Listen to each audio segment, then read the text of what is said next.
A massive winter storm powering its way from the Midwest to the East Coast, grounding thousands of flights and shutting down the federal government, even though the worst of it skirted the nation's capital. Hampton Pearson has more on that storm that some in Washington are calling a SnowQuester.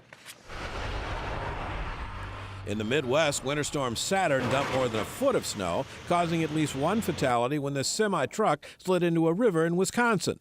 More backups in Dayton, Ohio, after another tractor-trailer collision there.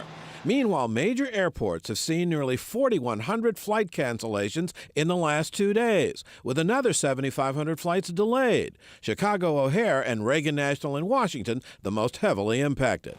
2013, weather experts say, continues the trend of more frequent and more costly weather events.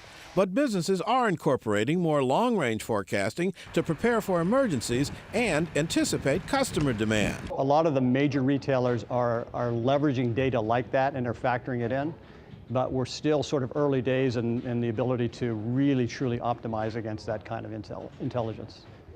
FedEx is no stranger to contingency plans around bad weather. And Walmart, the nation's largest retailer, has disaster command center personnel on standby with more capability to pre-position emergency merchandise before and after a storm hits.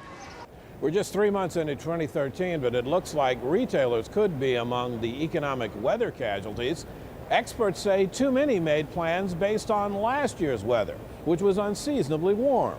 Planning year over year is just a tricky business. If you assume the weather's going to be the same, it won't be. Statistically, it's only the same about 20% of the time.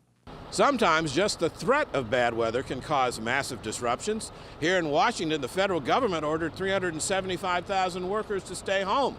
But as you can see, it's just a little rain and mostly deserted streets here in the nation's capital. For Nightly Business Report, I'm Hampton Pearson in Washington.